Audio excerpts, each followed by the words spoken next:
SVB संकट जो पूरी दुनिया भर में इस वक्त सबसे बड़ी चर्चा का विषय बना हुआ है, जो अमेरिका का सिलिकॉन वैली बैंक दिवालिया हो चुका है। स्टार्टअप्स के ज़्यादातर कारोबार वहाँ पर होते थे, आईटी और टेक कंपनियों के कारोबार होते थे। कुछ हिंदुस्तान के स्टार्टअप्स, हिंदुस्तान की टेक कंपनियाँ भी ऐसी हैं जिनके कुछ पैसे डिपॉजिट्स इस एसवीबी में थे। हिंदुस्तान की सरकार तेज़ी से एक्शन में आते हुए, प्रोएक्टिव होते हुए इस पर एक्शन ले रही है और आज लगभग 450 स्टार्टअप्स की एक बड़ी मीटिंग हुई आईटी राज्य मंत्री जी के साथ में। आइए उन्हीं से सीधे करते हैं मुलाकात। ये बड़ा और एक्सक्लूसिव इंटरव्यू आपके लिए लेकर आते हैं। हमारे साथ आईटी राज्य मंत्री राजीव चंद्रशेखर साहब इस वक्त कार्यक्रम में हो रहे हैं शामिल। सर, बहुत बहुत स्वागत है आपका। धन्यवाद जी बिजनेस को समय देने के लिए। सबसे पहले मैं आपको और सरकार को बधाई देना चाहता हूँ कि तुरंत ही सरकार प्रोएक्टिव होकर एक्शन में आई है और जो कुछ भी स्टार्टअप्स और जो हिंदुस्तान की कंपनियां जिनका एसवीबी में वहां एक्सपोजर है उस पर आपने बैठक की, इस मुद्दे पर चर्चा की। सबसे पहले ये जानना चाहता हूं सर, इस बैठक में क्या कुछ डिस्कशन हुआ, किन मुद्दों पर बातचीत हुई? देखिए, ये इसका एक ओरिजिन ये है कि प्रधानमंत्री का हमेशा ये एक तरह से संकल्प और एक ऑब्जेक्टिव रहा है कि हमारे देश के स्टार्टअप्स को हम ज़्यादा से ज़्यादा सपोर्ट करें, प्रोत्साहन दें, ताकि उनके सामने जो चुनौतियां आते हैं सरकार उनके साथ मिलकर उन चुनौतियों को हम डील कर सकें। और ये सिलिकॉन वैली बैंक का जो इम्प्लोजन हुआ है, एक तरह से यूएस बैंकिंग सिस्टम के वल्नरेबिलिटी को दिखाते हुए हमारे स्टार्टअप के दुनिया में हमारे स्टार्टअप पर उसका काफ़ी गहरा प्रभाव पड़ा था और पड़ा है। तो आज इन स्टार्टअप्स और फंड्स के साथ मिलकर मेरा ये एक ऑब्जेक्टिव था कि उनसे सुने कि वो आज के इस कल जो यूएस गवर्नमेंट के डिसीजन के बाद उनके मन में क्या डाउट्स हैं, क्या कंसर्न्स हैं, क्या वरीज़ हैं और वो सरकार से, भारत सरकार से क्या चाहते हैं और हम उनके लिए क्या कर सकते हैं। क्योंकि हमारे दो मकसद हैं। एक तो हमारे स्टार्टअप्स को इस क्राइसिस के द्वारा कोई चोट ना पहुँचे, कोई इम्पेडिमेंट या कोई सेटबैक ना पहुँचे, और दूसरे मैं ये भी कहना चाहता था उनसे कि आप ज़्यादा से ज़्यादा आने वाले दिनों में भारतीय बैंकिंग सिस्टम पर निर्भर करें, क्योंकि बड़ा क्लियर स्पष्ट हो रहा है कि भारत का बैंकिंग सिस्टम पिछले 8 साल से जो नरेंद्र मोदी जी ने उसको एक तरह से रीबिल्ड किया है, बहुत ही आज स्ट्रॉन्ग है और कोई ज़रूरत नहीं है हमारे स्टार्टअप्स को कि बाहर के बैंक्स में डिपॉजिट डालें या बाहर के बैंक के साथ उन क्रेडिट लें या सपोर्ट लें, क्योंकि हमारा बैंकिंग सिस्टम काफ़ी मजबूत है, बहुत ही मजबूत है। और ये तो स्पष्ट हो ही गया है कि जब यूएस बैंकिंग सिस्टम में सिलिकॉन वैली बैंक जैसे बड़े बैंक का भी दिवालिया एक तरह से हुआ है, हमारा बैंकिंग सिस्टम आज भी आगे बढ़ रहा है बहुत स्ट्रांगली। तो मैंने ये भी एक पॉइंट किया कि हम कैसे हमारे इंडियन बैंकिंग सिस्टम को उनसे जोड़ सकते हैं। तो मंत्री जी, आप ये कह रहे हैं कि भारतीय कंपनियों को ज़्यादा से ज़्यादा हिंदुस्तानी बैंकों के साथ कारोबार करना चाहिए और अपने बैंकिंग सिस्टम पर ज़्यादा भरोसा रखें, ये आपकी तरफ से एक सुझाव आया है। मैं जस्ट ये जानना चाहता हूँ, चूँकि आपकी मीटिंग में 450 के आसपास स्टार्टअप शामिल हुए हैं, ये बताएं सर, भारतीय कंपनियों का कितना एक्सपोजर है, कितना पैसा फंसा हुआ है एसवीबी में, कुछ इसका अंदाज़ा लगा पाए हैं, कितनी रिस्क है, इसके बारे में अगर आप बता सकें। नहीं, देखिए, ये तो बड़ा स्पष्ट हो रहा है कि काफ़ी सारे हमारे स्टार्टअप्स के इन्वेस्टमेंट कैपिटल जो उन्होंने इन्वेस्टमेंट रिसीव किए हैं फॉरेन इन्वेस्टर्स से, वो via deposits silicon valley bank में उन्होंने रखा हुआ था, वो रखा हुआ है। और कल के इस अनाउंसमेंट के बाद कि डिपॉजिटर्स को कोई नुकसान नहीं होगा, एक तरह से थोड़ा रिलीफ तो मिला है उनको, लेकिन आज भी पूरे के पूरे डिपॉजिट्स को वो एक्सेस कर नहीं पा रहे हैं, और जो कर पा रहे हैं $250,000 तक ही कर पा रहे हैं। तो उनको ये परेशानी ज़रूर है कि आने वाले दिनों में उनका लिक्विडिटी का इश्यूज़ कैसे हम सुलझाएं,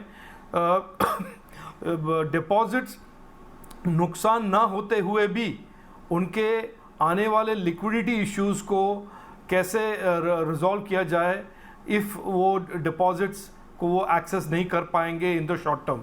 तो ऐसे जो प्रैक्टिकल इश्यूज़ हैं उस पर काफ़ी चर्चा हुआ। और आज भी जो कल के FDIC और US ट्रेजरी और फेड के अनाउंसमेंट के बाद आज भी काफ़ी लोग वरिड हैं कि शॉर्ट टर्म में क्या होगा। ये स्पष्ट तो हुआ है कि मीडियम टर्म और लॉन्ग टर्म में नुकसान तो नहीं होगा, लेकिन शॉर्ट टर्म के लिक्विडिटी इश्यूज़ और लिक्विडिटी कंसर्न्स हमारे स्टार्टअप्स के माइंड में आज भी एक ओवरराइडिंग कंसर्न है। और उसके बारे में हमने उनके साथ बातचीत किया और आज या कल फाइनेंस मिनिस्ट्री को हम एक तरह से एक सुझाव या इनके जो वरीज़ हैं हम फॉरवर्ड करेंगे। और मुझे पूरा एक तरह से कॉन्फिडेंस है क्योंकि निर्मला जी जो हमारे फाइनेंस मिनिस्टर हैं वो काफ़ी दिनों से इस इशू को ट्रैक भी कर रही थी।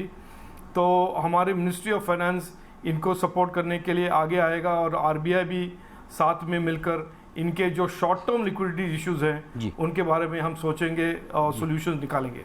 मंत्री जी, दो सवाल हैं यहाँ पर। एक, जैसा आपने कहा भी कि शॉर्ट टर्म दिक्कतें हैं, तो क्या जो कुछ भी स्टार्टअप्स के या भारतीय IT कंपनियों के पैसे वहाँ पर SVB में फंसे हुए हैं, उनके सामने क्या सरकार कोई एक लाइन खोल सकती है, कुछ क्रेडिट दे सकती है कि जब तक कि वहाँ से पैसे ना आए तब तक इन कंपनियों को किसी तरह की कोई मदद करने का इरादा रखते हैं आप? कोई इस तरह का कोई आप प्लान सोच रहे हैं? नहीं, ऐसा सुझाव तो आज काफ़ी सारे आए हैं। जी। मैं इन सब सुझावों को मिलाकर एक report of the consultation finance ministry को ज़रूर भेजूंगा।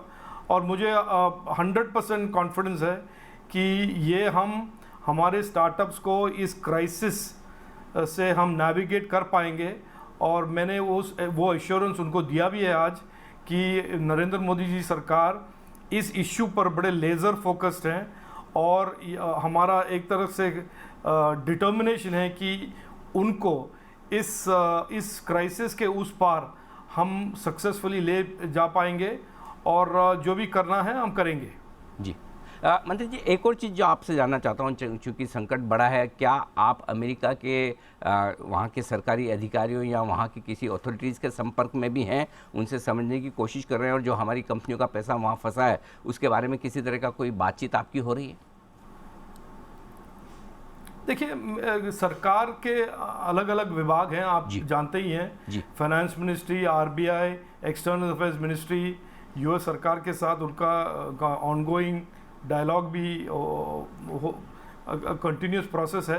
तो ये इसके लिए मुझे डायरेक्टली इन्वॉल्व करना कोई ज़रूरी था नहीं, लेकिन मैंने हमारे जो मेटी के नेटवर्क हैं उनसे ज़रूर हमने संपर्क रखा था। और हम बड़े खुश थे कि कल US फेड और US ट्रेजरी ने एक तरह से बहुत ही इम्पोर्टेंट डिसीजन लिया है कि डिपॉजिटर्स इस इम्प्लोजन या इस क्लोजर से उनके डिपॉजिट्स में कोई नुकसान या लॉस नहीं होगा, अनइंश्योर्ड एंड इंश्योर्ड। और ये हमारे स्टार्टअप्स के लिए बहुत ही एक अहम इश्यू था और मैं बड़ा खुश हूँ कि उन्होंने ये डिसीजन लिया जी।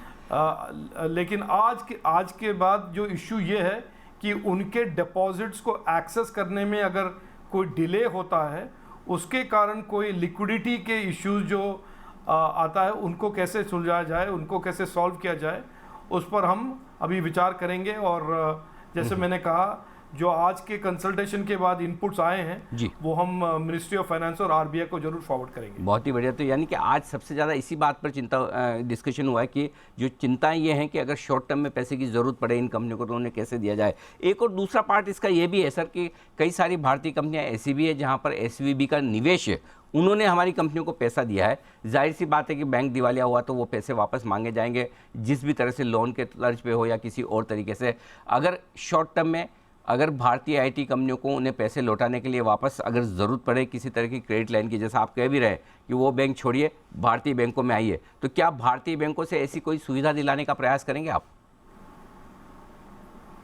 देखिए, ये आज का जो हमारे सामने मुद्दा ये है कि हमारे स्टार्टअप्स को इस जो क्राइसिस है इससे कैसे हम उनको बचाएं, उनको कैसे सपोर्ट करें।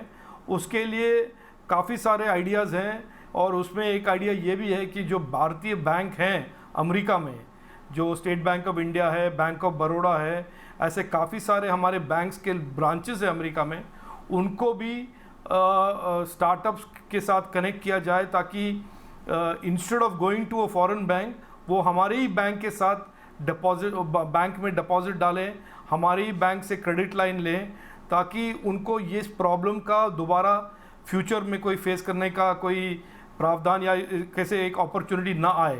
तो ये एक थोड़ा दो इश्यूज़ हैं इसमें।